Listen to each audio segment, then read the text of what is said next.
అమ్మవారు అనమాట. అండ్ మీరు ఇప్పుడు చిరంజీవి గారు అంటే చిరంజీవి గారు ఫస్ట్ మూవీ కూడా మీతోనే కదా? అవును, అప్పటికి నాకు ఒక 20-25 మూవీస్ అయిపోయి. బట్ ఆయన చేసిన ఫస్ట్ మూవీలో మీరు సో ఎలా ఉండేది ఆయనతో? ఆయన అక్కడ అంటే ఆయన జర్నీ కూడా కంప్లీట్ గా మీరు చూసుంటారు చాలా దగ్గర నుంచి. సో ఆయన ఒక ఆర్టిస్ట్గా వచ్చి మెగాస్టార్ అయింది. సో ఆయనతో వర్కింగ్ ఎలా ఉండేది? వెరీ నైస్ అండి. ఒకటే మనం ఏం చూసామంటే ఒక డెడికేషన్ అండ్ హార్డ్ వర్క్ ఆయన దగ్గర. ఆ డెడికేషన్ చాలా చాలా ఉంది కాబట్టి అంటే ఈరోజు మీరందరు చూసేది ఒక మెగాస్టార్గా చూశారు.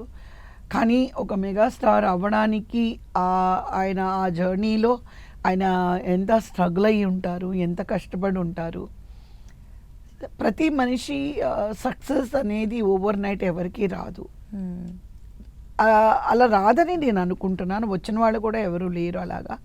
సో ఈరోజు మీ ముందు ఇలా నేను కూర్చొని మాట్లాడుతున్నాను అని అంటే కూడా ఆ 152 సినిమాలకి నా హార్డ్ వర్క్, మా మదర్ హార్డ్ వర్క్, మళ్ళీ రీఎంట్రీలో నా హార్డ్ వర్క్, అలాగే ఇండస్ట్రీ మాకు ఇచ్చిన సపోర్ట్.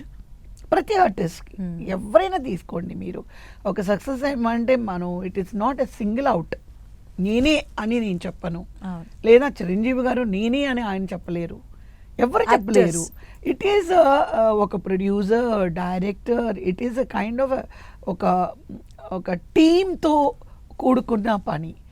ఇవన్నీ కాకుండా ఇవన్నీ ఒక పక్క పెడితే ప్రేక్షకులు ఆ సక్సెస్ రేట్ మాకు ఇవ్వకపోతే ఇంకెక్కడుంటాం చెప్పండి.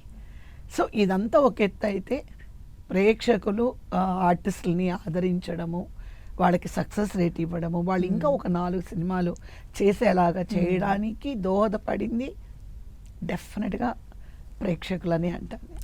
ఇప్పుడు ఒక మూవీ సూపర్ డూపర్ హిట్ అయింది అనుకోండి, టూర్స్కి వెళ్తూ ఉంటారు, అంటే ప్రజలను కలుస్తూ ఉంటారు, అలా అభిమానులు. అప్పట్లో ఎలా ఉండేది? అంత దానికి అటువంటిది ఏమీ లేదు.